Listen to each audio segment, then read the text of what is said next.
This time on 15 Minutes You'll Never Get Back. There's that extra special wooden utensil you've got. You know. Are Charlie's nude selfies up in the cloud? And again, proving that things sometimes go comically wrong for us. And thanks to our friends at Silverwax, as an enjoyer of 15 Minutes You'll Never Get Back, you can head to silverwax.ca and save 10% by using the promo code BARRY10. I'm Dale. And I'm Charlie. All that and more, this time on 15 Minutes You'll Never Get Back. As I drove in this morning, I was getting off the 400 at, where was I getting off? ESSA. Right.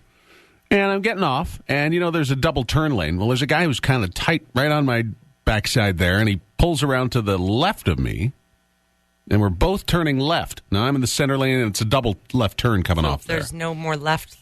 There's a left and a center left, so two of us can turn left at the same time. Right. But I'm thinking, okay, so he's gone there, so maybe he's going to that park and ride lot.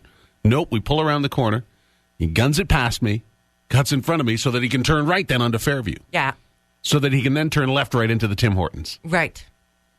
It's just funny the way Canadians, we drive differently so that we can get to the Timmy's lineup and drive through ahead of everybody else.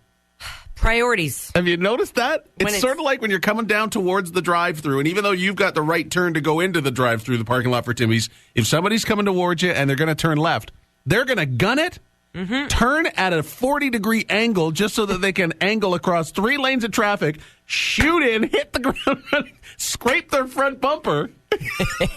But damn it all, they're in line in front of you at the Timmy's. Right. Friday morning. Well, let's get a fun fact. We desperately need rain. It looks like we'll get some, maybe starting today into this weekend. But in the meantime, we have been trying to water our lawns. But how do you know if your grass is getting enough water? By the color? Okay, so you could try that. Or the tuna can trick. The tuna can trick. So you take a tuna can emptied, yes. Okay? Yes. And then you put it on your lawn while you have your sprinkler on.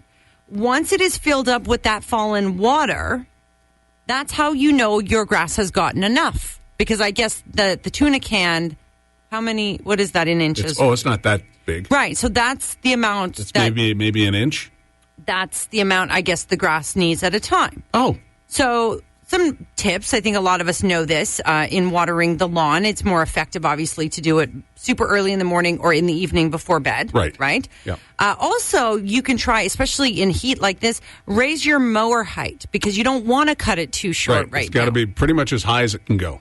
And also, experts suggest when we know we have a drought coming of days of no rain, start watering ahead of time. Mm-hmm. Meaning, so if we got a ton of rain this weekend, you should still continue to keep watering like Monday, Tuesday, knowing that there's more heat and dry weather on the way in the coming days. And there you go. You're welcome. Mary, quite contrary. How does your grass grow? With well-thought plans and tuna cans. So when it's wet, you'll know.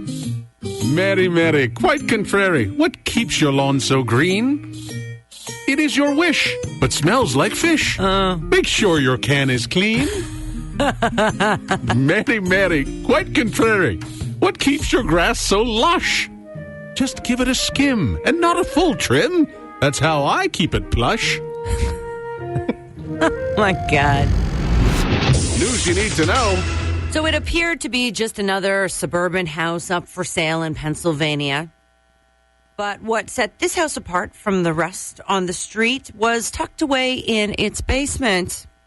So the home, located about 25 miles west of Philadelphia, listed for $325,000, prompted a bidding war after people saw what was on the listing post.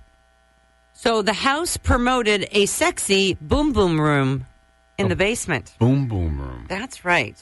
So first of all, let me set you up with the house. House is 3-bedroom.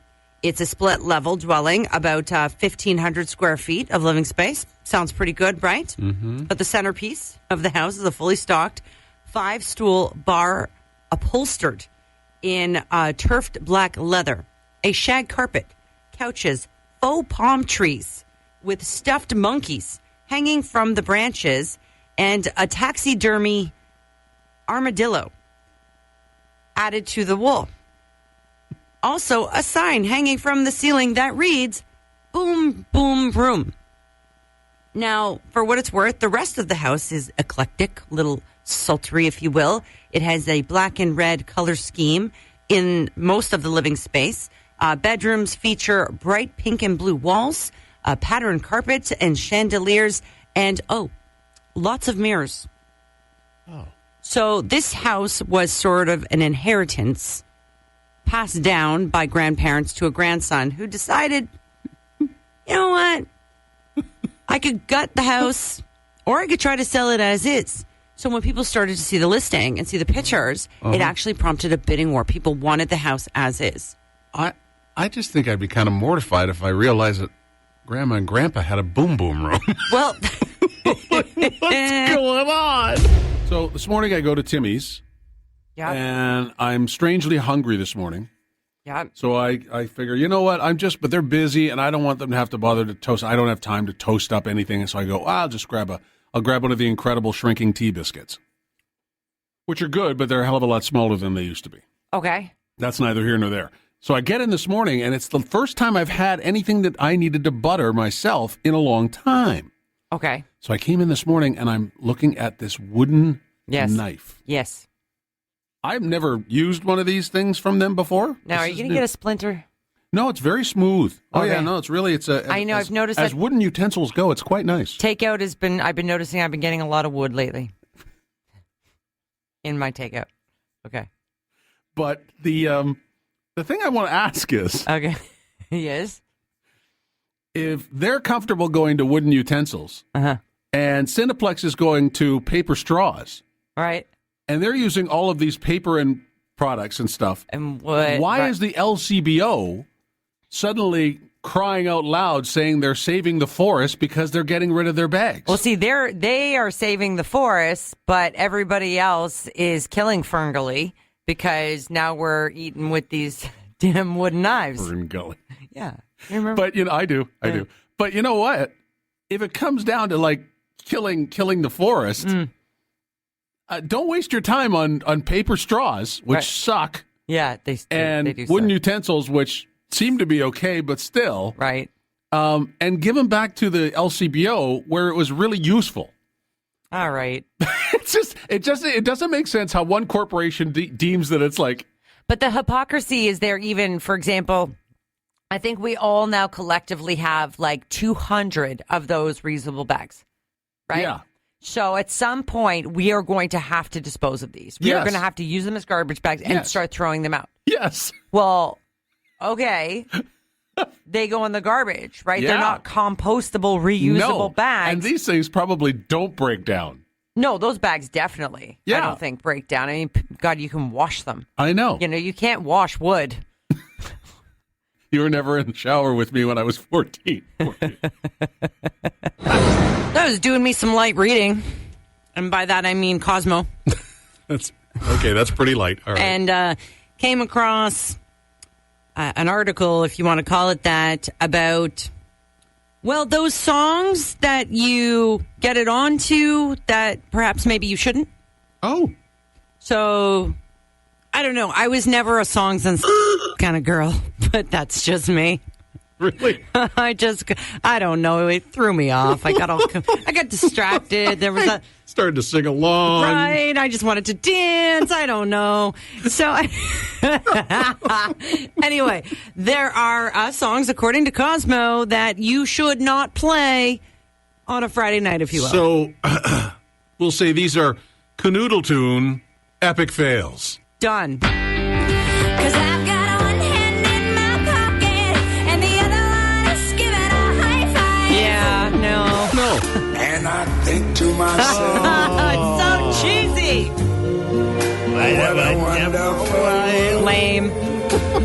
No. This is amazing. And you know what the worst part is? That's the kind of song my husband would play. Oh. I'm feeling all agitated all of a sudden. Within the sound of silence. Yeah, that reminds me of a lot of my encounters. What's new, pussycat? Oh, nice. I don't know. I can't.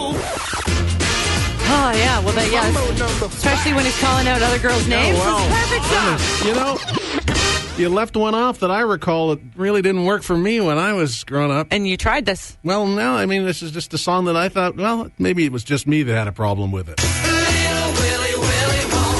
Oh, my God. I'm fixated on this story. Yeah. And I'm just wondering, if you're one of those people who really, really likes cheese. You mean really, really likes cheese? This scenario may be the ultimate test. Like, Okay. if you're a cheeser, if you will. Kitty up. Warehouse worker had to be rescued after he was trapped for more than 8 hours under 55,000 tons of cheese. Oh, come on. How could somebody survive under 55,000 tons of cheese? Here's the deal. This forklift driver's name is Tomaz, with a S and a Z, was feared to have actually died when the metal shelving, 18 meters high, stacked with about 20 kilos per block of cheddar and red Leicester, topped over. Like just top. So imagine like a Costco warehouse of cheese, and it just all comes down on you. Somehow, through the grace of the cheese gods, it managed to topple in a way that the cheese almost made like a teepee. And he was able to just kind of sit there. And wait for help to arrive. They had to bring in drones and sniffer dogs. What made it even worse was to get to him? Wait for it.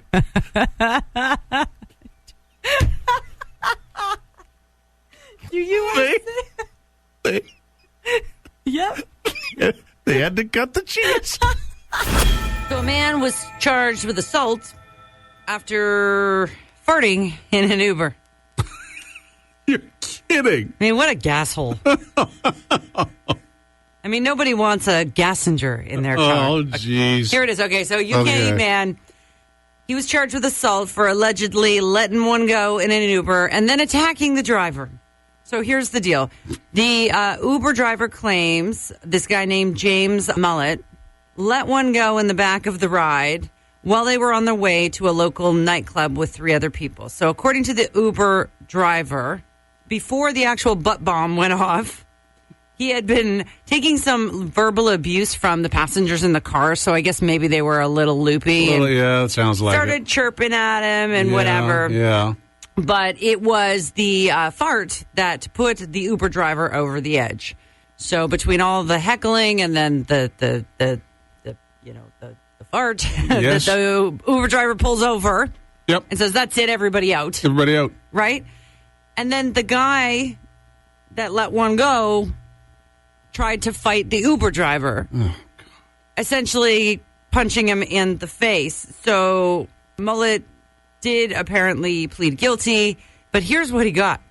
He got 6 months in jail, a $650 fine, and 120 hours of community service. Wow.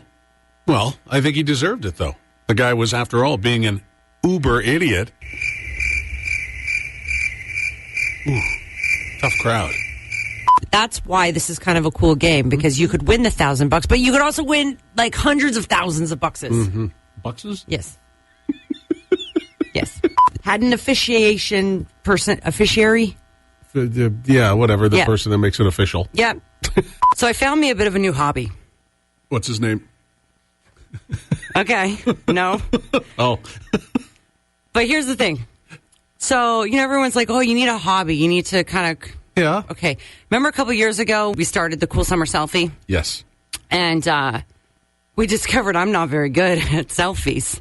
It was like a new thing. This is true. Right? Yeah. So it's not something new. It is for me. And, okay, don't tell anyone. Secret safe. I've been trying to take, like, selfies lately. Really? Hold on. Has anybody ever sent you, like, a naked selfie? No. No? Okay. Do I need to check my phone? No, I'm not. Oh, my God. No, I'm not sending you a naked selfie. Okay. I'm just saying that I have been trying because you wear your bathing suit in the pool and I was, you change and then there's a mirror and I'm like, ooh. But here's the thing. Do you remember how the original selfies looked a couple years ago of me and you, like how awkward I was? Yeah. So take that and magnify it 10 times. You're still that awkward, but now you're nude and awkward? I'm not saying I'm nude. I'm just saying I'm trying. I was just, I'm experimenting. Taking sexy pics. I'm trying. And the problem, they're not so sexy. I don't know why. Actually, I do know why, but I don't realize every picture you take with your camera goes up on the cloud, right? No, my cloud's broken. It's fine. I don't know. No. Believe me, I haven't been. Oh, my God. My cloud says I haven't been backed up in like 70 days. Hey, thanks for spending 15 minutes with us. Sometimes that's all it takes. Make sure you subscribe so you never miss an episode. Tell us what you think by leaving a review. Live, if you have to. And feel free to share it so your friends can have a laugh too. Until next time.